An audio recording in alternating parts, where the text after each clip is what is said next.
Donc, dans la série des mythes les plus populaires concernant la communication non verbale ou le langage corporel, le premier étant l'emblématique, les croisements de bras qui représentent la fermeture. Je ne soupirerai jamais assez quand je le dis ou quand je l'entends. C'est pas complètement faux, mais c'est pas complètement vrai non plus. Puis ce qui est incorrect là-dedans, c'est le raccourci intellectuel qu'on fait entre quelqu'un a les bras croisés, il est immédiatement et il n'y a pas d'autre raison qui peut être très fermée. Donc, c'est pas vraiment ça la réalité. Vous pouvez vous croiser les bras parce que vous avez froid des fois. Ça se peut. Tout le monde fait ça. Tous les humains font ça quand ils ont froid. C'est un réflexe normal de se cacher les mains si on a froid aux mains, mais on peut se croiser les bras. Donc, des fois, quelqu'un peut avoir froid, il a les bras croisés et dans la tête des gens, peut-être qu'il y a des gens qui se disent, ah, cette personne-là est fermée parce qu'elle s'est croisée les bras. C'est assez niaiseux. Bon, passons. Autre raison, il peut avoir comme raison, comme motif ou comme état qui accompagne un croisement de bras, il peut avoir un besoin de protection. Besoin de protection, c'est quoi? Ça peut être de la protection physique. J'ai déjà vu ça, quelqu'un qui voulait vraiment se protéger d'un animal dangereux, qui s'était croisé les bras. Je trouve ça vraiment bizarre, mais ça se peut. Sinon, on peut parler d'une protection plus émotionnelle ou relationnelle. Je vais vous apporter une image un peu mentale de quelque chose que j'ai vu très souvent, là. C'est très, c'est un peu stéréotypé, là, puis un peu cristallisé comme image, là, mais ça va vous donner une idée de ce que c'est, de ce que ça peut être une position un sentiment ou un besoin de protection émotionnelle ou relationnelle. Donc, imaginez-vous, petite femme qui se met coquette pour aller travailler dans un bureau, à l'heure où on travaille dans des bureaux en présentiel en tout temps. La petite femme coquette se fait demander d'aller porter un message à un superviseur sur le plancher des vaches, dont à l'usine où il y a plein de petits monsieur. Les petits monsieur qui ne sont pas toujours discrets pour regarder les petites demoiselles passer dans l'usine, ils ont plutôt tendance à fixer, à limite baver quand ils voient des femmes passer. Donc, c'est pas toujours discret comme regard. C'est une situation qui est un peu délicate. Puis là, il n'y a pas de blâme à donner à personne. C'est les choses étant ce qu'elles sont, là. Donc, souvent, ce que j'ai vu, c'est que la petite demoiselle qui s'est mise coquette pour aller travailler, mais pas pour aller cruiser. C'est correct de vouloir se sentir limite un peu désiré, mais est-ce qu'on veut vraiment avoir des regards très, très, très intrusifs? Je pense pas. Donc, souvent, ce que j'ai vu, c'est que la petite demoiselle qui se mettait coquette, qui marchait derrière pour se promener dans l'usine, se croisait les bras pour marcher. Et on va s'entendre que se croiser les bras pour marcher, c'est pas très hot pour la locomotion. Ça ne peut qu'appeler les blessures. Puis même au-delà de ça, ce que j'ai vu très souvent aussi, c'est la femme va fermer les pans de sa veste, si elle en a une, avant de se croiser les bras. Tu sais, ça signifie en langage non verbal, ça ne m'intéresse pas, je ne suis pas là pour ça. Je m'en vais juste faire ma job. Donc, c'est juste pour vous donner une idée de ce que ça peut être, la protection émotionnelle ou relationnelle. Des fois, quelqu'un peut se croiser les bras devant vous, votre interlocuteur, parce qu'il y a un genre de coupure entre vous et lui. Mais ce n'est pas forcément par rapport au sujet. Des fois, ça peut être par rapport à votre relation avec cette personne-là ou au sentiment de confort et de sécurité de cette personne-là. Donc, en quelque part, ça peut apporter un manque de réceptivité parce que quelqu'un qui veut vraiment se protéger va être un petit peu moins réceptif, hein, c'est un peu normal. Et puis, oui, des fois, il y a un manque de réceptivité, ce qu'on peut appeler typiquement, j'aime pas vraiment ça le terme, là, je trouve ça rude, mais des fois, quelqu'un qui a les bras croisés peut être vraiment dans un état de fermeture, là, typiquement. Donc, il n'y a vraiment rien à faire, la personne, elle se protège mentalement. Il peut y avoir ça. Mais selon moi, c'est, c'est une minorité du temps que quelqu'un est fermé quand il a les bras croisés. Parce que là, il y a un autre motif derrière le croisement des bras que je n'ai pas nommé. C'est étrangement mon favori et le plus populaire, le plus majoritaire, je dirais. Position d'écoute confortable. Des fois, vous écoutez quelqu'un, vous vous croisez les bras, vous êtes seulement hyper intéressé. Dis-moi en plus, je t'écoute. On peut être comme ça, on peut être comme ça, peu importe. Donc, les bras croisés, ça peut être une position d'écoute confortable au même titre qu'on pourrait se mettre les mains dans les poches. Et de mes observations, parce qu'on ne peut pas chiffrer ça, là, même si on faisait 12 000 études là-dessus, il faut y aller un peu avec le gros bon sens. De mes propres observations, moi, je suis très, très, très intéressé par ça, puis j'essaie de me créer pas des chiffres, mais des estimations grossières dans ma tête. C'est de loin l'état qui habite un individu qui a les bras croisés le plus souvent. Donc, en une phrase, là, c'est que le plus souvent, quand quelqu'un a les bras croisés, il est intéressé, au final, il est ouvert la plupart du temps. Donc, c'est pour ça que le raccourci mental de bras croisés égale fermeture directement, c'est stupide parce que la majorité du temps, ou plus souvent qu'autrement, si on veut être certain de la phrase, plus souvent qu'autrement, la personne vous écoute ou est intéressée ou est ouverte. Alors que oui, des fois, il y a de la fermeture. Donc, c'est toutes ces raisons-là qui se peuvent et sûrement d'autres que je n'ai pas nommées. On peut avoir mal au dos, on peut avoir un paquet de raisons qui ne nous intéressent pas tant que ça finalement. Le but étant juste de briser le mythe bras croisés égale fermeture systématiquement, c'est pas vrai. Donc, ça, c'est le premier mythe. Deuxième mythe. Est-ce que j'ai des gens dans la salle? Je pense pas. Deuxième mythe. Est-ce qu'on peut contrôler son langage corporel? Ben, en réalité, le mythe, c'est on peut contrôler son langage corporel. C'est quelque chose que j'entends très souvent. Les gens sont persuadés que, puis ça, on y reviendra parce que c'est un autre mythe, là, mais que les politiciens, par exemple, se font coacher là, des tonnes et des tonnes sur leur langage corporel. Puis donc, on a souvent, dans mon milieu, il y a beaucoup de gens qui se professionnalisent en offrant leur service en étant coach. Puis la première chose qu'ils vont offrir comme service, c'est je vais te montrer quoi faire ou ne pas faire avec ton corps. Moi, je fais jamais ça. Pour moi, ça ne tient pas la route, ça. Est-ce que ça se peut contrôler son langage corporel? Oui, mais dans une toute petite mesure. Voici pourquoi. Premièrement, pour savoir quoi contrôler, il faut savoir quoi contrôler. Donc là, soit vous étudiez ça vraiment à fond la caisse, ou vous faites confiance à quelqu'un à qui vous donnez des sous, par exemple un coach qui va vous dire mets tes mains comme ça. Et puis vous lui faites confiance, puis vous mettez vos mains comme ça dans telle situation. Puis là, le problème étant que, bon, un, il a fallu que vous sachiez quoi contrôler. Deuxième problème, c'est que ça va fonctionner. Admettons, là, je vais dire là, n'importe quoi. Là, je veux dire des grosses fadaises. Là. La personne vous dit, le coach vous dit, mettez vos mains comme ça si vous voulez avoir si vous voulez donner une impression de j'ai confiance en moi. Donc là, vous apprenez à mettre vos mains comme ça. Ça va fonctionner. Vous allez pouvoir avoir les mains comme ça tout le long que vous allez y penser. Dès l'instant où vous allez oublier de faire ça avec vos mains, votre corps va se remettre à gesticuler, à adopter d'autres postures, d'autres expressions. Donc, ça fonctionne le temps qu'on y pense. Ça, c'est un sacré problème parce que ça amène comme condition nécessaire que pour que ça fonctionne, il faut y penser. Puis quand vous y pensez, admettons que vous pensez à avoir les mains comme ça. Quand vous pensez à avoir les mains comme ça, ben, vous n'écoutez pas l'autre. Puis vous n'êtes pas non plus dans l'échange. Vous n'êtes pas disponible, en fait, avec l'autre. Vous pouvez pas. On a un capital d'attention là, avec notre cerveau. On ne va pas non plus chiffrer ça, mais on ne peut pas aller plus que 100% de notre attention qu'on peut mettre sur des choses. On peut être 100% disponible à l'autre, 100% disponible à ce qui se passe dans notre tête, 50-50. Bon, on peut mettre tous les chiffres qu'on veut là-dedans, mais on ne peut pas aller plus gros que 100%. Donc ça veut dire que si vous pensez, si vous êtes à moitié investi dans votre tête à penser à votre posture, bien, vous êtes juste à moitié disponible pour l'autre. Ça crée un sacré problème. Là. Donc, puis ça, quand quelqu'un ne vous écoute plus, vous n'avez pas besoin de grosses formations ou d'expertise sur le non-verbal. Quand quelqu'un ne vous écoute plus, vous le savez quasiment immédiatement. Notamment, il y a une absence de clignement d'yeux, mais il y a plus que ça. Il y a plus que ça parce qu'on s'en rend compte quasiment sur la seconde, alors que l'absence de clignement d'yeux devrait durer plusieurs secondes. Quand quelqu'un ne vous écoute plus, vous le savez. Puis donc, voilà pourquoi, si moi je fais ça pour avoir l'air confiant, mais en même temps, je n'écoute pas l'autre, est-ce que ça peut m'amener à gagner des points relationnels? Je ne pense pas. Ça peut m'emmener juste à en perdre. Puis dernier désavantage, je dirais, c'est que votre corps, c'est un tout. Hein. Parfois, votre corps offre des indices, des renseignements sur ce qui l'habite, mais il y a plusieurs choses qui peuvent habiter un corps. C'est-à-dire que je peux adopter une position assise dans ma chaise, par exemple, de retrait, parce que ce que vous dites ne m'intéresse plus. Mais en même temps, j'ai des clignements d'yeux très actifs, puis j'ai beaucoup de mouvements oculaires parce que je suis très actif dans ma tête. Donc là, il y a un segment de mon corps qui est mes yeux, qui envoie le signal que je suis très, très, très actif, et un signal qui est le retrait dans ma chaise, où je suis un peu plus passif. Donc, quelqu'un pourrait dire, ah, c'est incohérent, mais c'est pas incohérent. C'est qu'il y a une partie de mon corps qui réagit par rapport au message, puis une partie de mon corps qui réagit par rapport à l'interlocuteur, par exemple. Mais de toute manière, ce que je veux dire, c'est que votre corps ne bouge pas non plus d'un bloc. Donc, vous n'émettrez pas forcément juste de la fermeture, juste de la colère, juste de la tristesse, juste ci, juste ça. Tu sais, c'est un peu plus nuancé que ça, le langage corporel. On a le droit d'être dans de multiples états et ça fluctue tout le temps. Et puis, il y a Nadia qui a son micro ouvert. Euh, donc, où en étais-je avec ça? C'est que oui, c'est que le truc, c'est il y a une autre chose avec ça, c'est que, admettons que votre coach vous dit fais ça, tu vas avoir l'air plus confiant. Puis que vous, à l'intérieur, là, vous n'êtes pas confiant, confiante, là.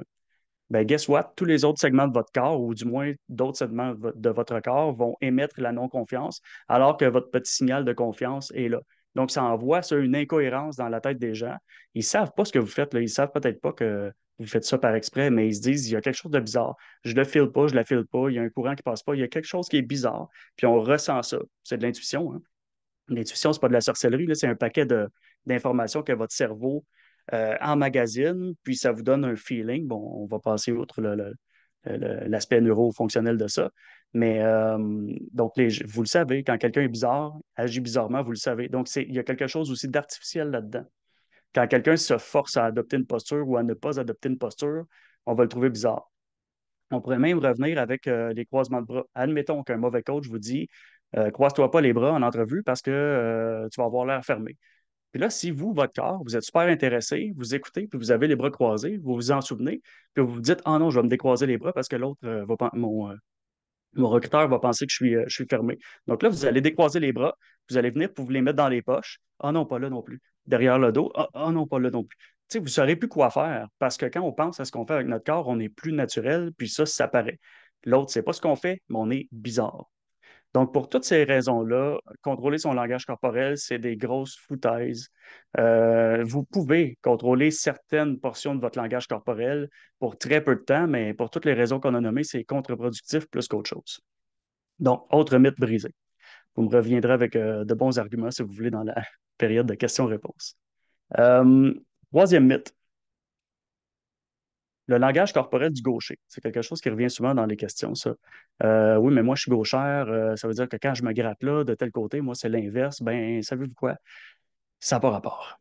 Le langage corporel du gaucher et du droitier sont exactement pareils. Il y a eu quand même de gros travaux là-dessus, là. Ça a été très, très creusé, la question. Notamment Joyce, tu connais Philippe Turchet, c'est lui qui a fait les plus gros travaux là-dessus. On s'est rendu compte que dans les gestes, par exemple, il n'y avait pas aucun changement. Il n'y avait pas plus de gestes chez un droitier qui était fait avec la main droite ou vers la droite, ni chez un gaucher avec la main gauche ou vers la gauche.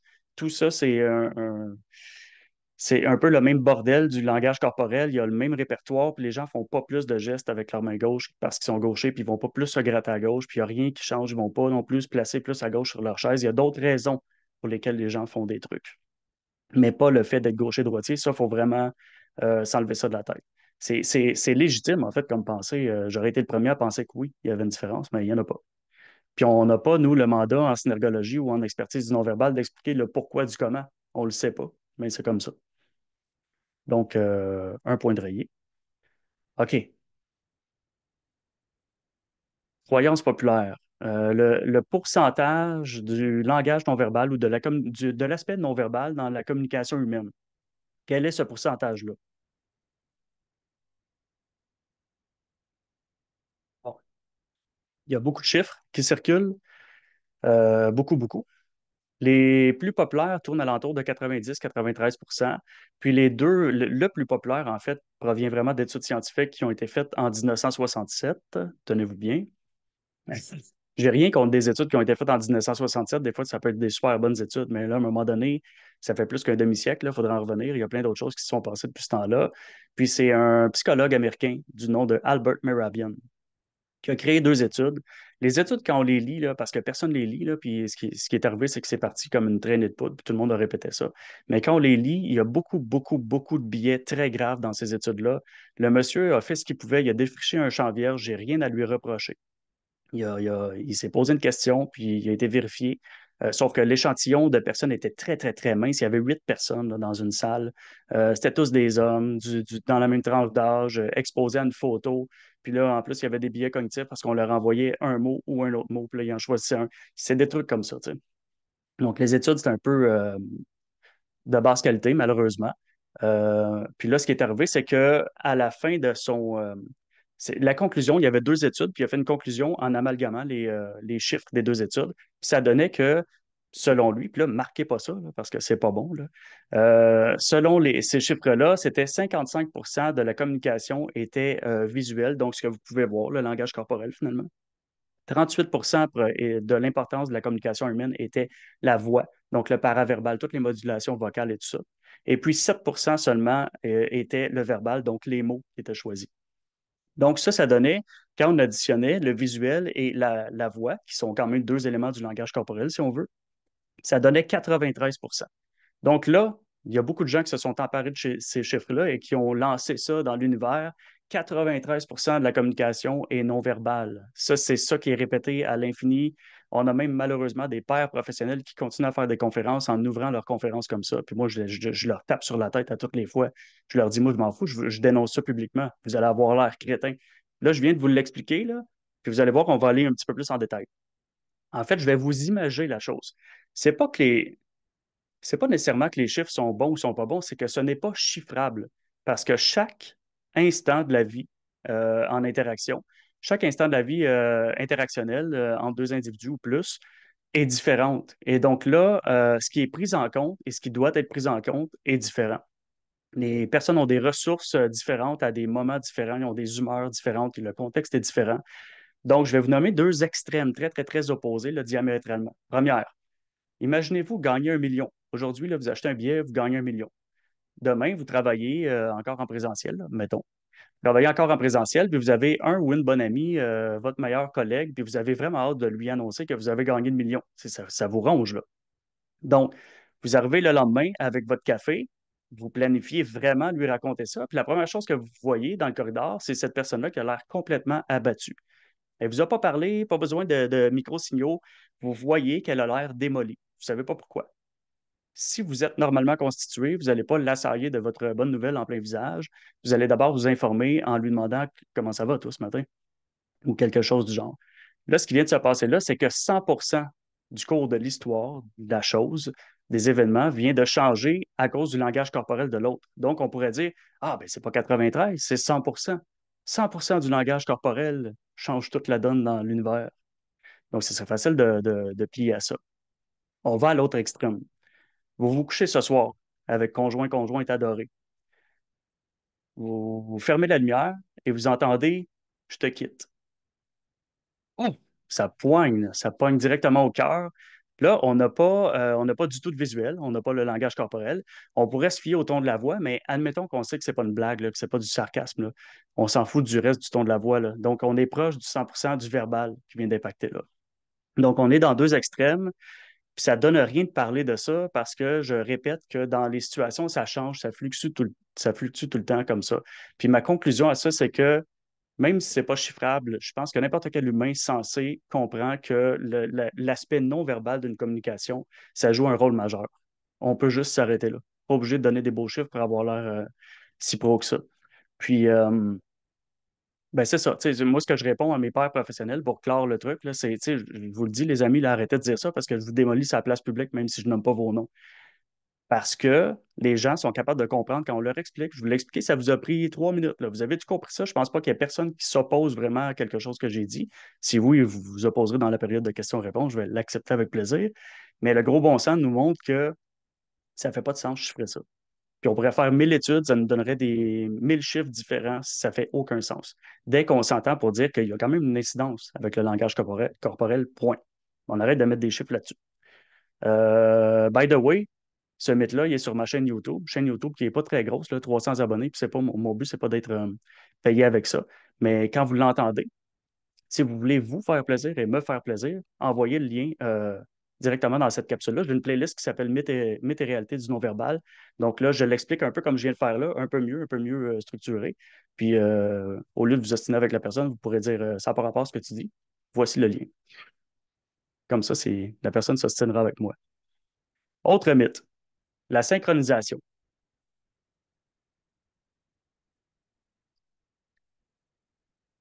Je ne l'ai pas dit, les amis, au début, je ne jugerai jamais quelqu'un qui a la caméra fermée.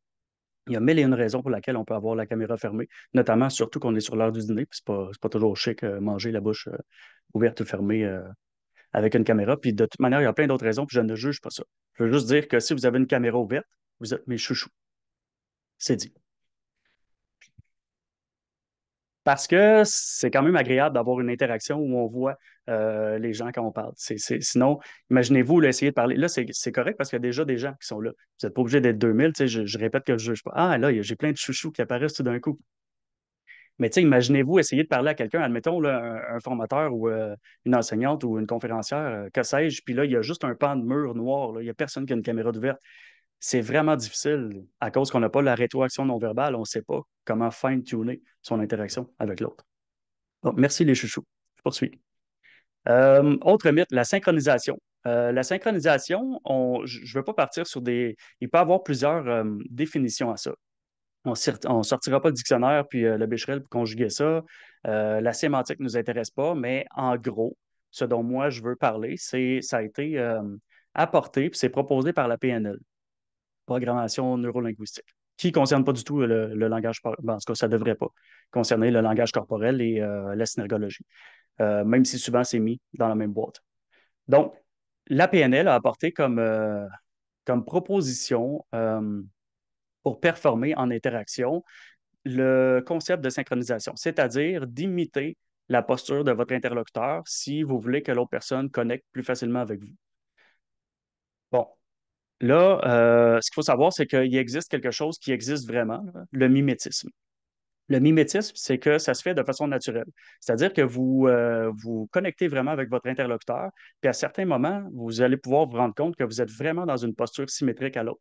Vous pourriez mettre un miroir entre vous et l'autre, là, puis si l'autre personne est à côté comme ça, ben vous aussi, vous allez être à côté de ce bord-là. Et puis ça, à ces moments-là, la plupart du temps, c'est que vous êtes très, très, très connecté avec l'autre. Moi, je m'en rends compte régulièrement. Quand ça m'arrive, ça me saute aux yeux. Puis là, ben, le truc, c'est que les gens qui ont créé la PNL ont observé ça. C'est des études, en fait, là, des études scientifiques qui démontrent ça. Puis ils ont pris le truc à l'envers, se sont dit, bon, mais si ça fonctionne quand les gens sont connectés, on va s'en servir pour mieux connecter. Donc, quand on ne se sent pas connecté ou qu'on veut que l'autre connecte, on veut un peu faire de la manipulation comportementaliste, on va adopter la position corporelle de notre interlocuteur et systématiquement, cette personne-là devrait connecter plus facilement avec nous. C'est ça un peu la grosse pensée. Là, je vais donner mon opinion à moi. Il n'y a pas de science derrière ça, mais mon opinion à moi, c'est que quand c'est fait de façon naturelle, je ne change rien, évidemment. Contrôlez pas ce que vous faites ou ce que vous ne faites pas. Par contre, quand c'est fait de façon artificielle, moi, je ne suis pas tellement pour ça. Je suis plutôt persuadé que si on faisait vraiment un bilan sérieux des gens qui font ça, avec toutes les interactions, puis ce que ça apporte, puis ce que ça enlève, je pense, moi en tout cas, je suis persuadé que la majorité du temps, les gens connectent pas plus, voire qu'il y en a qui déconnectent, parce que j'ai eu beaucoup de témoignages là-dessus quand je raconte ça en classe. Il y a des gens qui me disent ah, c'est pour ça que ma psy, elle faisait ça, puis elle m'achalait. Puis il y en a qui ont même été jusqu'à faire des défis en se disant ben là, elle n'arrête pas de m'imiter, je vais changer ma position. Puis là, la psy l'imitait encore. Puis là, quand les gens se sont rendus compte que là, quand ça faisait 6 fois, ben, ils arrêtaient d'aller voir cette psy-là. Là, je suis très conscient que probablement que cette psy-là en question était hyper maladroite. Et puis l'argument, le contre-argument que j'ai tout le temps, c'est des gens qui utilisent ça, qui vont me dire oui, mais il y a moyen de l'utiliser en toute parcimonie, puis avec discernement, puis avec délicatesse. Oui, mais c'est qui est le juge de ça? C'est ça un peu ma question. Pourquoi est-ce qu'on devrait. De toute façon, là, je vais finir avec un truc, là, deux trucs en fait. On avait un jeu quand on était enfant, du moins moi à mon époque, c'est d'imiter notre frère ou notre sœur jusqu'à temps qu'il pogne les nerfs. Donc, tu imites la personne qui est en face de toi, puis à un moment donné, ton interlocuteur va finir par être fâché, par être exaspéré. Donc, pourquoi est-ce que dans la vie, imiter quelqu'un, ça devrait nous aider à connecter avec? Ça, c'est un. Puis mon autre partie de la conclusion, c'est, encore une fois, si vous êtes dans votre tête en train de vous dire, je devrais utiliser cette technique-là, c'est que vous n'êtes pas 100% disponible pour l'autre. Si vous êtes 100% disponible pour l'autre, vous ne devriez pas penser à votre posture corporelle.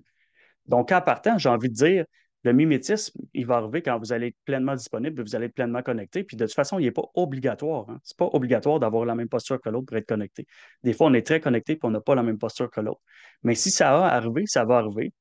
Et je ne pense pas que c'est quelque chose qui peut se forcer de manière artificielle. Après, est-ce que une fois sur 1000, je dis n'importe quoi, là, mais admettons une fois sur 100, un ou une bonne thérapeute, très, très, très, très, très expérimentée, très habile, capable de métacognition, bien, bien, bien en forme cette journée-là, est capable, une fois de temps en temps, de l'utiliser puis ça a des effets positifs? Je suis persuadé que oui. Mais je répète que moi, je pense que si on regardait un bilan objectif, je pense que ça apporte plus de négatifs que de positifs. Après, vous en faites ce que vous voulez. Je répète que ça, c'était mon opinion, mais de penser, encore une fois, que c'est systématique, que quand on imite la posture corporelle de l'autre, que l'autre va avoir plus de facilité à connecter avec nous, ça, je suis complètement contre ce raccourci intellectuel-là parce que ce n'est pas systématiquement vrai. Je poursuis. Il me reste 3 mythes avant la période de questions. Le langage corporel et culturel, c'est quelque chose que j'entends très souvent, puis on a beaucoup de gens dans le milieu ben pas dans le milieu, mais qui s'intéressent à la communication non verbale. Puis la synergologie est une des rares qui dit que c'est pas mal universel, sans que ce soit trop radical, là. Puis souvent, les détracteurs vont nous dire, voyons donc, il y a un aspect culturel là-dedans. Ben, c'est vrai qu'il y a un aspect culturel dans le langage corporel, mais il n'est pas vraiment dans le langage corporel. Ce que nous, on étudie comme vraiment du langage corporel, c'est tous les mouvements du corps humain qui sont souvent en contexte d'interaction, là, c'est ce qui nous intéresse, qui sont effectués en contexte d'interaction, qui ne sont ni de la locomotion, c'est-à-dire me déplacer, ni de la motricité fine, c'est-à-dire prendre des objets. Donc, tout ce que je fais, moi, depuis tantôt, depuis que j'ai commencé à parler et que je n'ai pas cherché à contrôler parce que je suis dans ma tête, moi, je dois délivrer du contenu. Pourtant, j'ai fait un paquet de gestes. Ces gestes-là, je ne les ai pas contrôlés. Absolument pas. Ils sont venus spontanément. Ben, c'est ça qui nous intéresse comme notion. Puis ça, pour nous, c'est du langage corporel. Parce que c'est le corps qui s'exprime sans nous demander notre consentement, finalement. Le corps va toujours s'exprimer avant que vous puissiez en avoir conscience. Vous pouvez des fois avoir conscience de ce que vous faites avec votre corps, mais il est trop tard. Votre corps est déjà en train de le faire ou l'a déjà fait. Puis, donc, là où les gens se fourvoient un peu à leur insu, c'est que ce qui est vu comme un aspect culturel du langage corporel, c'est pas du langage corporel, ça va être des rites. Par exemple, quelqu'un qui me dit, oui, mais moi, mon mari vient du Vietnam, puis là-bas, c'est très impoli de regarder les gens dans les yeux. Donc, mon mari ne regarde pas les gens dans les yeux. Donc, ça peut être vu comme quelqu'un qui est introverti ou qui est timide ou qui ment ou que je ne sais quoi, parce qu'on interprète son langage corporel, qui est ses mouvements oculaires qui détournent de façon systématique quand il croise quelqu'un. Ben là, ma réponse est simple, c'est que ça, c'est pas du langage corporel, c'est un rite. C'est appris et non seulement c'est appris, mais c'est utilisé volontairement. La personne, là, le mari vietnamien qui fait ça, il l'a appris puis il est conditionné pour ça, mais il est capable très bien de s'en rendre compte quand il fait ça. C'est un peu comme ouvrir la porte à quelqu'un volontairement parce qu'on est poli. Donc, détourner le regard, c'est très conscient, là. On n'est pas dans l'inconscient quand on fait ça. Après, ça peut devenir un automatisme quand ça a été fait longtemps, mais c'est quand même conscient. Donc, c'est pas vraiment ce qui nous intéresse. Puis ça, on a un paquet de choses comme ça qui sont des rites. Puis ça, oui, il y a un gros aspect culturel. Et oui, c'est du mouvement corporel parce qu'il y a du mouvement, mais ce n'est pas vraiment du langage corporel. Parce que le langage corporel, ce qu'on s'aperçoit, surtout en synergologie, c'est qu'à force de travailler, on s'aperçoit qu'il est pas mal il est pas mal universel. C'est-à-dire qu'un geste, une micro-expression, une posture va avoir tendance à être associé à un même type d'état chez des gens qui habitent à différentes régions sur la planète, peu importe leur culture. Après, on n'est pas non plus dans le 100%, hein. C'est pas, la communication non verbale, il faut se sortir de la tête que c'est des sciences dures, là. C'est pas, ce sera jamais. C'est pour ça que c'est très difficile à chiffrer, voire c'est inchiffrable. Ce ne sont que des tendances. Par contre, mépriser ces tendances-là, c'est aussi stupide que de s'asseoir dessus parce que ça, il faut faire attention. Des fois, les gens qui parlent du non-verbal vont en parler de manière radicale, vont dire à chaque fois que quelqu'un fait ça, ça veut dire ça. Ben non. Sauf que les tendances peuvent être super fortes, là. Peuvent être à 80-90%. C'est quand même assez fiable, mais c'est toujours relatif. Il faut toujours se questionner. Bref, là-dessus, on repensera. Mais le langage corporel est définitivement plus universel, plus proche d'être universel que culturel. Le pourquoi du comment, après, ça devient complexe, là, puis peut-être dans la période de questions, là ou une autre journée, mais je ne ferai pas ça là immédiatement. Il me reste deux mythes. Le premier, qui est pas vraiment un mythe, mais qui est vraiment une croyance ou une idée reçue que les politiciens, les acteurs, les psychologues, puis les enquêteurs, toutes ces belles personnes-là sont très, très, très formées sur le langage non verbal. C'est faux. Je vais commencer là, un par un. Les politiciens ne connaissent absolument rien au langage corporel. Ils n'ont jamais étudié là-dedans. Euh, oui, ils ont ce qu'on appelle souvent des gestionnaires de l'image. Premièrement, là, ce n'est pas une équipe de 20 personnes là, qui leur dit exactement comment bouger. Ce n'est pas vraiment comme ça que ça se passe. C'est un gestionnaire de l'image, un ou une, qui leur dit d'éviter certains gestes parce qu'ils ont vraiment l'air fous, par exemple, ou de, je ne sais pas, moi, tenir leurs mains après leur lutrin parce qu'ils ont tendance à trop gesticuler. Ça va être des conseils très généraux comme ça, très vagues, très universels, mais ils ne savent pas ce qu'ils font avec leur corps, puis ils ne comprennent pas ce qu'ils font avec leur corps. L'autre chose, puis là, je vais faire ça court avec les politiciens parce qu'on pourrait parler très longtemps de ça, là, parce que je sais que ça captive les gens, puis les gens aimeraient donc bien ça, que je fasse des analyses sur les politiciens alors que j'en fais pas. Mais les politiciens, ce qu'il faut savoir, c'est que quand il s'adresse par exemple, une conférence de presse, là, quand il s'adresse à un public et que c'est déjà déterminé à l'avance, là, c'est scripté, les amis. Tout est scripté. Chacun de leurs mots est scripté. C'est même pas eux autres qui ont écrit le script. Tout est facile à lire, facile, facile, facile. Mais au-delà du contrôle des mots, qui est très facile à utiliser, ils ont aussi le contrôle sur les journalistes, par exemple, qui vont être là. C'est très, la liste des journalistes, c'est pas on ouvre les portes, puis les 50 premiers journalistes arrivent là, quand on a un premier ministre qui fait une, une conférence de presse. Là, on sait exactement quel journaliste va représenter quelle compagnie et on choisit les questions d'avance pour des grosses conférences de presse. Là, par exemple, dans le temps de la pandémie, là, c'était important que ce soit contrôlé parce qu'on serait parti dans des dérapes infinis. Et ça aurait clivé la population, puis tout le monde, ça aurait été. En tout cas, je ne veux pas rentrer trop là-dedans. Tout ce que je voulais dire, c'est que les politiciens, non, ils n'ont pas des formations sur le langage non verbal, très, très, très loin de là. Ensuite, les acteurs non plus. Ils ne savent absolument pas ce que veut dire tel geste exactement. Par contre, ils ont beaucoup de formations professionnelles en théâtre. Et là, ça, c'est un milieu que je ne connais pas du tout, puis je ne peux pas me prononcer là-dessus. Mais ils ont des exercices théâtraux qui fait que, premièrement, ils ont aussi des aptitudes, hein, mais qui fait que ils sont habitués, ces gens-là, les acteurs, les actrices, de se plonger dans des états, puis de livrer une performance en se plongeant réellement dans l'état qui est correspondant au personnage. Donc, ça, ce que ça donne, c'est que si je pensais déceler les bons et les mauvais acteurs avant, qui étaient semi-livrés, ben aujourd'hui, je le peux encore plus facilement parce que moi, j'ai juste à regarder est-ce qu'il remplit le langage corporel que le personnage l'exige. Par exemple, si quelqu'un me joue de la tristesse, mais qu'il manque deux trucs, je l'aurais sûrement filé avant de manière très intuitive, mais aujourd'hui, je peux les nommer. OK, il y a pas ça, puis il n'y a pas ça. Je comprends pourquoi la personne est une mauvaise actrice, par exemple. Donc, ça, c'est d'autres choses. Tu sais, c'est du théâtre, mais c'est pas une expertise du langage, dans l'interprétation du langage corporel. C'est une expertise dans l'utilisation de leur langage corporel. C'est plutôt ça. Les enquêteurs, les enquêteurs, je vais quand même passer vite là-dessus, puis il ne faut pas faire une guerre de clochers avec ça, mais les enquêteurs, ils n'ont pas de spécialité avec le non-verbal, là. Ce qui arrive souvent, c'est que ça va être des enquêteurs chevronnés, par exemple des vétérans qui vont être à la pré-retraite puis qui vont offrir un programme de formation, qui vont enseigner aux nouveaux enquêteurs. Tu vois, quand tu fais quand tu es vraiment dans une salle d'interrogatoire, tu peux voir ça, ça, ça, ça, ça, mais c'est très maison. Donc, il n'y a pas beaucoup de données, de data là-dessus. C'est très intuitif. Je ne dis pas que ça vaut rien, c'est juste que c'est petit, c'est maison et c'est restreint à leur champ à eux. Donc, mais tu sais, ce pas des spécialistes du non-verbal. Ils ont une petite partie de spécialité maison du non-verbal pour les aider dans leur travail. C'est pas pareil. Et puis, je termine avec les psychologues. J'en parlais jamais, mais ça m'a un peu popé dans la tête quand j'écrivais mes trucs cette semaine. Les psychologues, on n'en parle jamais, mais je me rends compte que dans la tête des gens, quand un psychologue ou un neuropsychologue, peu importe qui a ce genre de gros titre-là, en sciences sociales, parle du non-verbal, c'est comme si ces gens-là avaient une expertise en non-verbal, alors que pas du tout.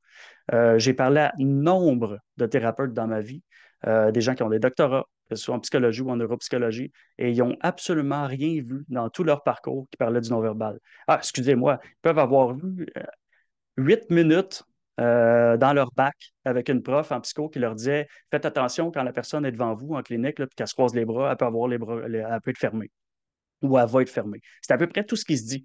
Puis sinon, faites attention, le langage corporel, c'est très important. Mais c'est pas ce qu'on appelle une formation sur le langage corporel. Là, on est très loin d'une spécialité. Après, il faut faire attention. Je ne suis pas en train de dire que les psys ne sont pas bons avec le non-verbal, ils ne sont pas bons pour l'interpréter. Je pense que n'importe quel psy qui se respecte un peu et qui a le moindrement des compétences, à force de voir des gens dans son bureau, on finit par avoir une intuition qui est peut-être un peu plus aiguisée que les autres. Ça, c'est si on n'a pas déjà des aptitudes à la base. Tout ce que je dis, c'est qu'ils ne sont pas des spécialistes de ce sujet-là à proprement parler. Puis ils ne peuvent même pas expliquer pourquoi ils sont bons ou ne sont pas bons. Donc ça, pour moi, c'est une grosse lacune. Mais tout ça pour dire que ces quatre gros métiers-là, puis peut-être qu'il y en a d'autres auxquels je ne pense pas, à part d'être spécialiste avec le non-verbal, et là encore, là, on a beaucoup de charlatans dans le milieu. C'est difficile parce que c'est pas légiféré, c'est un peu comme du coaching. Tout le monde peut parler de coaching, tout le monde peut être coach. Là. Ben, moi, mon métier, c'est la même chose. Là. C'est pas obligé d'être synergologue. Là. Quelqu'un dit demain, là, moi, je suis spécialiste en non-verbal. OK, on peut pas t'empêcher de l'être. Donc, il y a beaucoup de foutaises sur ce sujet-là. Puis moi, ce qui m'intéresse, c'est de briser un peu ces foutaises-là, surtout aujourd'hui. Dernier mythe, et non le moindre, la détection du mensonge. Bon, J'ai déjà fait des webinaires d'1 heure juste là-dessus. Pas de questions-réponses. Fait que je fais pas, on ne peut pas entrer en détail. Tout ce que je veux dire, c'est qu'il y a énormément de mythes là-dessus. Premièrement, dès que je nomme mon métier, les gens me disent: Ah oui, ça, c'est ce qui sert à détecter le mensonge. Donc, c'est très, très, très attaché au langage non verbal, la détection du mensonge. On peut comme pas s'en sortir. Il faut savoir que moi, dans mon parcours de 3 ans, quand j'ai étudié en synergologie, c'est la dernière chose qu'on voyait parce que c'est complexe. C'est pas compliqué, c'est complexe. Ça demande d'avoir beaucoup d'autres notions, beaucoup d'autres concepts qui chapeautent ces notions-là. Puis le concept maître un peu qui vient chapeauter tout ça, c'est la détection du mensonge parce que ça demande plein d'autres connaissances. Puis, là-dedans, c'est qu'il n'y aura jamais des indicateurs sûrs pour savoir si quelqu'un ment. Il n'y en a pas, il n'y en a jamais eu, puis je ne pense pas qu'il y en ait jamais un jour. C'est pas pour rien que le polygraphe non plus n'est pas accepté en cours, c'est parce qu'il n'est pas 100% fiable. Donc, l'interprétation du langage corporel non plus. Par contre, il y a des tendances. Je vais vous en nommer quelques-unes, mais là, faites attention. Je sais que vous allez prendre des notes, je sais que c'est le fun, c'est stimulant, c'est captivant, mais allez pas vous chicaner avec vos enfants puis vos conjoints conjointes parce que vous avez vu telle affaire qu'on a parlé aujourd'hui. C'est des tendances, point final. On s'amuse plus qu'autre chose. Là, on n'est pas en train de faire une formation sur la détection du mensonge, mais je vais quand même vous nommer quelques trucs. Premièrement, les croyances qu'on entend le plus souvent, c'est se toucher le nez, ça veut dire que quelqu'un ment, ce qui est absolument, mais absolument pas vrai. Imaginez-vous, chaque fois que quelqu'un se touchait le nez, s'il mentait. Ce serait pas beau. Et l'autre chose qu'on entend beaucoup, c'est quelqu'un qui fuit le regard. C'est deux trucs qu'on entend. C'est les deux que j'entends le plus souvent. Ah, j'entends aussi souvent quand quelqu'un regarde à droite, c'est parce qu'il est en train de mentir. Tu sais, ça aussi, ça a été dit en PNL dans les années 80, puis il y en a qui sont restés accrochés un peu à ça, puis c'est plus complexe que ça, là. Tu sais, ça se peut que oui, mais tu as oublié les 1000 autres raisons pour lesquelles je pouvais regarder à droite. C'est de ça qu'on parle pas. Comme les bras croisés, comme plein d'autres affaires. Bon, les tendances. Une des tendances, des grandes tendances, et ce n'est qu'une tendance, je le répète une dernière fois, quelqu'un qui produit un mensonge va avoir davantage tendance non seulement à vous regarder dans les yeux, mais à ne pas cligner des yeux. Il y a une grosse raison à ça, c'est que, ben, en fait, il y en a deux. La première étant que quand vous volez un biscuit avant l'heure du souper, puis vous avez 7 ans, là, puis votre parent vous coince parce que vous avez du chocolat sur le bord de la bouche, puis vous lui dites: Non, non, j'ai pas mangé de biscuit, puis votre mère vous dit comme ça, avec sa posture autoritaire: Maxime, répète-moi ça, puis regarde-moi dans les yeux. Bien, vous venez d'apprendre comment mentir en regardant la personne dans les yeux. Parce que si on évite toujours la personne du regard, on sait déjà que ça a l'air louche. Donc, déjà, dans notre tête, on est conditionné à davantage regarder les gens qu'on ment, à qui on ment. Donc, c'est juste une tendance, mais ça conditionne un petit peu le cerveau. Deuxième raison, et non la moindre, c'est que moi, quand je raconte un mensonge, premièrement, un mensonge, c'est quoi? C'est un amalgame de 95% de vérité avec 5% de rêverie, là. Donc, pour que ce soit crédible, là, premièrement, je n'ai pas 3 semaines pour produire un mensonge, là. Souvent, c'est quand vous allez me poser une question là, live, et que je dois y répondre, je dois me démerder là. C'est ça un mensonge, souvent. Donc, je dois non seulement patiner dans mon cerveau puis produire quelque chose en moins d'1 seconde parce que sinon ça a l'air louche, mais en plus de faire ça, je dois vérifier quand je parle, quand je suis en train de produire mon mensonge, si vous avez gobé mon mensonge. Parce que si je considère que vous commencez à me croire ou vous m'avez cru, je vais arrêter de parler, là, je vais arrêter de beurrer la tartine, sinon je vais avoir l'air suspect. À l'inverse, si vous ne m'avez pas encore cru, je vais continuer à beurrer la tartine. Donc, ça nous dit quand arrêter, quand en mettre plus, quand exagérer, quand moins exagérer. C'est la rétroaction non verbale de l'autre qui nous informe sur comment s'adapter avec notre production de mensonges. Donc, pour cette raison-là, les gens, non seulement vont avoir tendance à vous regarder dans les yeux quand ils mentent, mais ils ne cligneront pas des yeux la plupart du temps. Parce qu'ils ne veulent pas manquer une miette du spectacle non verbal que vous lui offrez. Parce que s'il cligne des yeux, puis vous lui offrez une petite mimique qu'il n'a pas vue, il est fait. Celui-là, la personne qui ment, elle ne pense pas à tout ça, là. Ça se fait tout seul. Ça pourrait expliquer ce qui fait qu'il y a moins de clignement d'yeux chez les gens et que les gens ont tendance à regarder davantage que les gens quand ils mentent. Après, oui, ça se peut que quelqu'un vous mente ou que vous mentiez à quelqu'un sans le regarder ou en clignant des yeux. Ça se peut, là. C'est pour ça qu'on dit que c'est des tendances. Point. Autre tendance. Euh, Vous pouvez regarder ce qu'on appelle des occurrences corporelles. Là. Ça peut être des tics, là, mais les tics, des fois, quand ils arrivent sur un sujet délicat, tu sais, des fois, ça peut être parce que la personne est stressée, tout simplement, mais des fois, il y a des tics qui reviennent juste quand les personnes mentent. Ça, il faut avoir un baseline, il faut avoir une référence avec le langage corporel de la personne, mais ça peut être une tendance qui change. Autre chose qui peut changer, c'est tout simplement le rythme du langage corporel. C'est-à-dire que si moi, je suis quelqu'un qui est hyper volubile, je parle, là, c'est sûr que je parle, là, je gesticule beaucoup, là, mais imaginez-vous quelqu'un qui est toujours comme ça dans la vie, qui est très, très, très volubile, puis à un moment donné, ben, vous arrivez sur un sujet où ça se pourrait qu'il mente, puis la personne arrête de bouger, complètement figée. Quand elle parle, elle est vraiment immobile. Ben, ça peut être un indicateur. Ou à l'inverse, quelqu'un qui bouge très, très, très peu dans la vie, même quand il parle, se met soudainement à raconter des trucs, là, il en met, il en met, il en met. On appelle ça de la surparticipation, du surjeu. Donc, c'est le changement de rythme qui est important. Encore une fois, je clôt le truc en disant, c'est pas parce que quelqu'un change de rythme dans son langage corporel qu'il ment nécessairement. Sauf que c'est une tendance, quand les gens mentent, à ce que le rythme change. Vous allez voir aussi, puisqu'on est dans le rythme, là, les gens ne peuvent pas faire des choses très compliquées en même temps qu'ils vous mentent. Là, je n'ai pas d'exemple, là, mais par exemple, la motricité fine, là, puis quelque chose qui demande de la concentration en même temps que la personne vous raconte de la bullshit, ça ne se fait pas, ça. Donc, la personne doit arrêter de bouger ou faire des choses qui sont monorythmiques, qui sont faciles. Elle peut taper du pied, elle peut éplucher une pomme, mais pas plus que ça. Euh, est-ce que j'en aurais un autre à vous nommer? Oui, je pourrais vous en nommer une dernière tendance. Autre tendance, c'est que quand on raconte quelque chose qu'on a vécu, euh, notre corps va avoir plus souvent de la facilité à le raconter en le mimant. Donc là, je n'ai pas d'exemple précis, mais quand on parle, imaginez-vous que quand votre interlocuteur parle, il place les trucs dans l'univers un peu comme quand il était là. Donc, si moi, je parle de Marc-André, puis je dis, ah ouais, Marc-André, ben Marc-André, ça se peut qu'il était à ma droite. Tu sais, ça se vérifie, ces informations-là. C'est pour ça que dans le cadre d'enquête, c'est hyper important de tenir compte de ça. Après, il faut faire attention parce qu'il y a mille et un billets là-dedans qui peuvent se produire. Mais ce que je voulais dire, c'est que quand quelqu'un ment, c'est plus facile pour lui de parler en deux dimensions. Donc, il va mettre les trucs tout en même place, tout en même hauteur, à même distance. Tout est comme sur une feuille de papier parce que c'est stagé. Il raconte une histoire, lui. C'est pris dans une boîte, c'est pas. Il se promène pas de en haut, en bas, à gauche, à droite quand il raconte un truc. Là, j'arrête le webinaire là-dessus avant que la période de questions, mais tu sais, j'en profite pour dire une dernière fois, pour vrai, je veux dire en bon québécois, là, capotez pas avec ça. La détection du mensonge, on s'est amusé, là. On n'a pas fait une formation, on a juste pointé des tendances. Amusez-vous, mais jugez pas les gens avec ça. C'est hyper important. Donc, sur ce, période de questions, questions-réponses ouvertes. Mais juste avant qu'on arrive là, je voulais vous dire, vendredi, le dernier webinaire, ça va être une analyse vidéo en direct. Si vous voulez me soumettre des vidéos, envoyez-moi ça par messagerie privée, Messenger ou LinkedIn, là, peu importe. Ça se peut que je prenne des vidéos que les gens m'envoient pour qu'on les analyse, ce qui est plus le fun.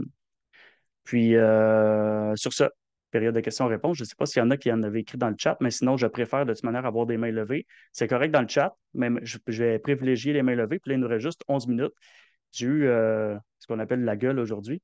Peut-être que ça va être moins pire les autres journées. Donc, question-réponse à main levée, je vais prendre la première main qui se lève.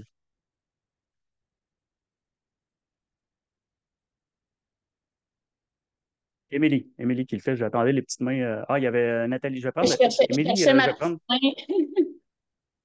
Ben, je vais y aller avec Nathalie, je vais y aller avec Émilie. Puis je tombe tout de suite à toi. Je vais Vas-y, essayer de faire Émilie. ça vite. Je suis curieuse.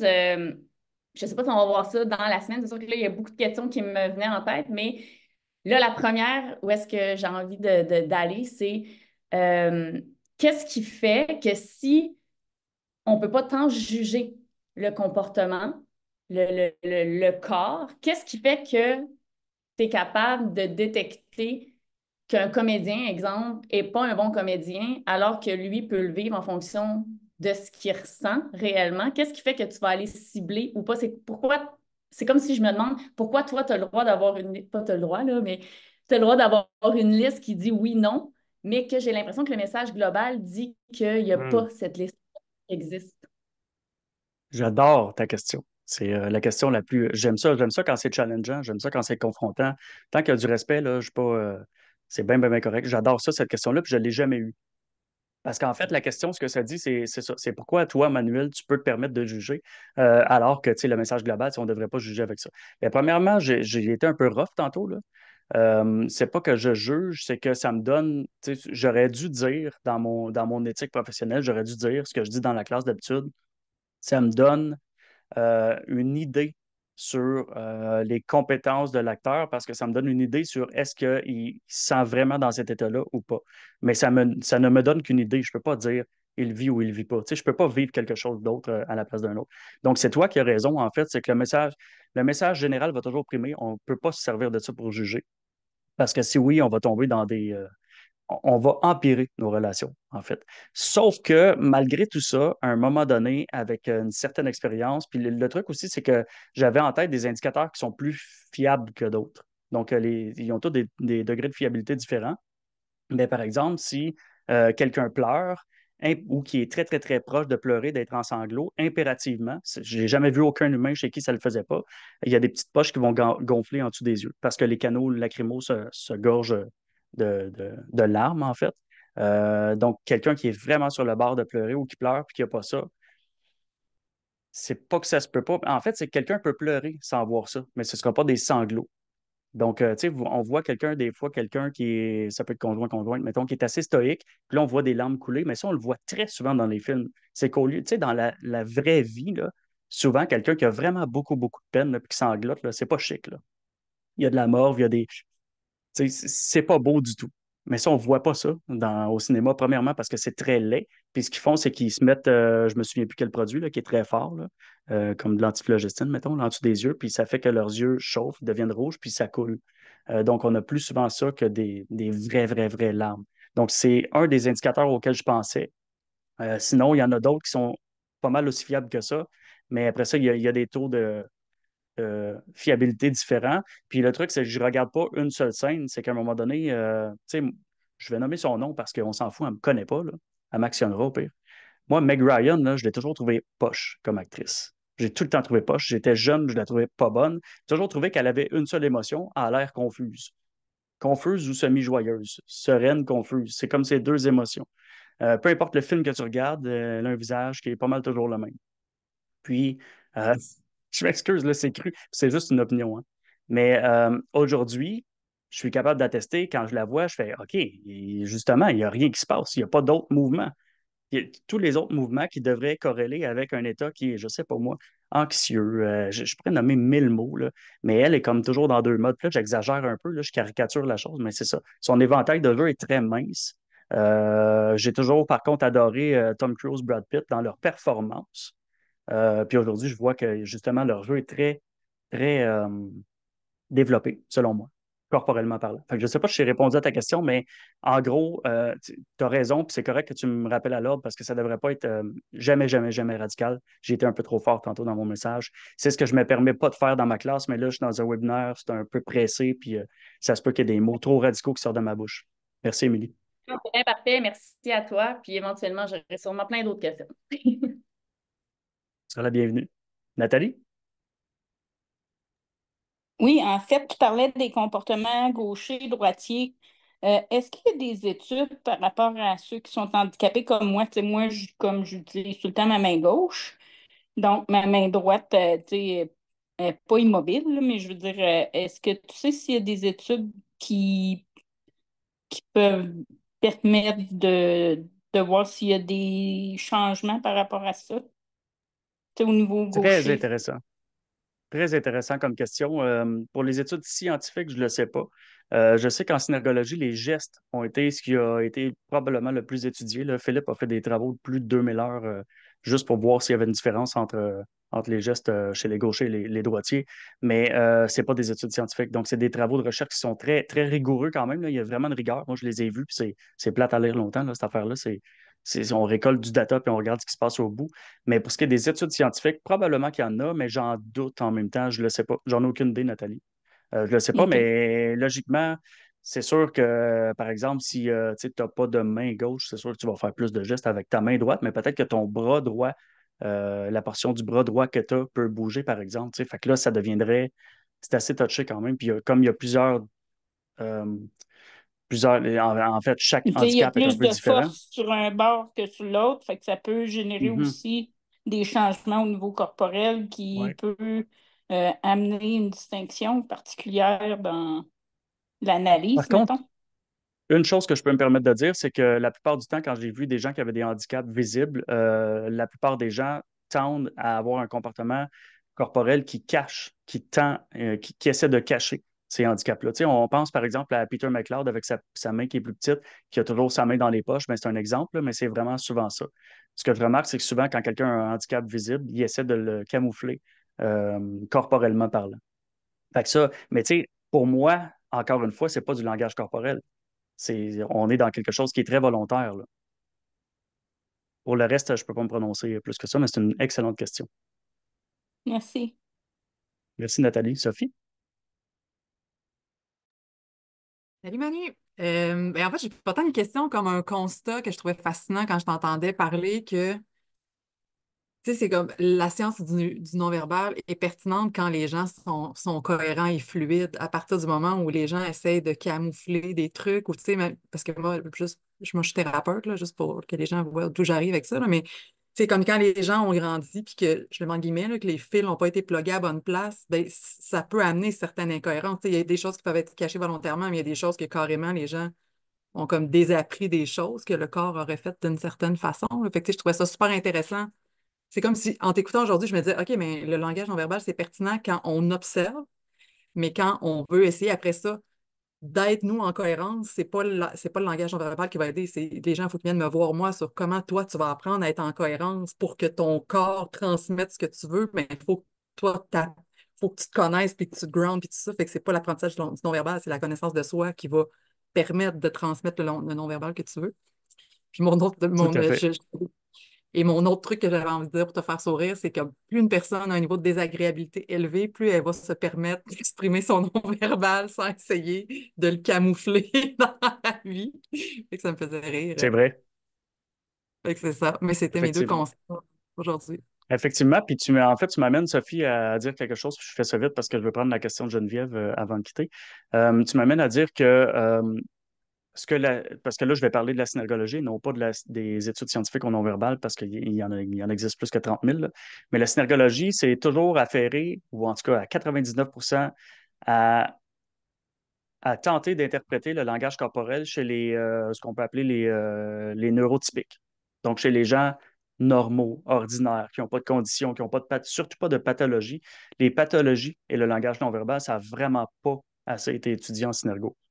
C'est pour ça que ça, c'est toujours important pour moi. Il peut y avoir des bémols avec ça là-dessus. Mais tu sais, comme moi, je ne suis pas psychiatre, ça ne me concerne pas vraiment. Je parle rarement des gens qui sont, par exemple, je vais dire n'importe quoi, le schizophrène tu sais, ou qui sont en crise ou en psychose. Tu sais, moi, je n'ai pas affaire à traiter ça.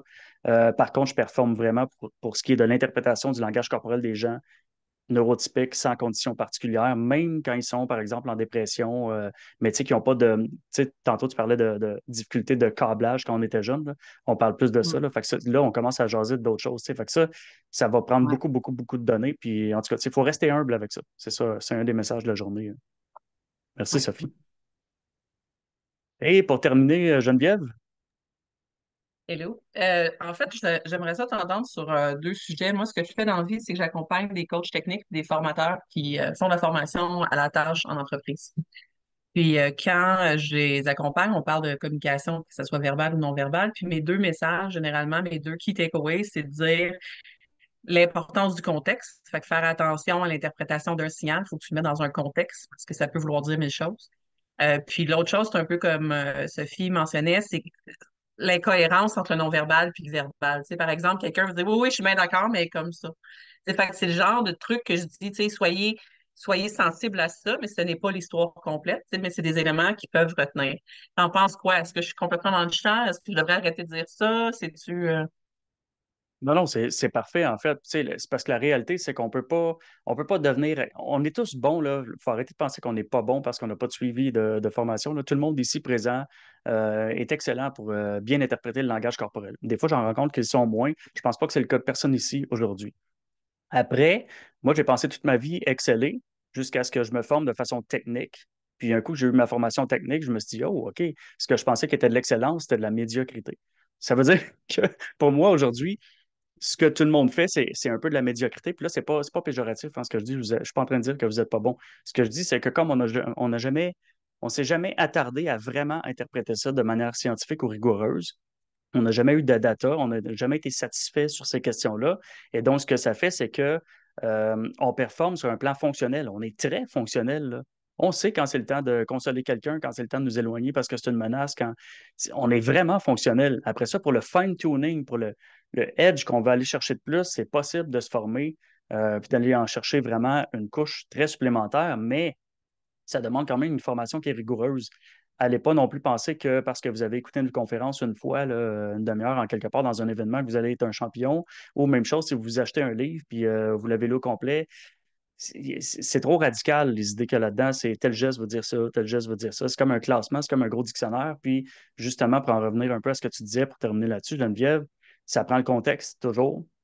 Même s'il y a une grosse tendance assez forte alentour d'un geste ou d'une micro-expression, d'une posture qui est corrélée assez facilement à un état émotionnel ou un état interne quelconque, ça prend quand même le contexte parce que cet état-là, après ça, il y a un paquet de questions qui se posent. Là. Quand la personne fait ça, quand je parle, pourquoi est-ce qu'elle fait ça?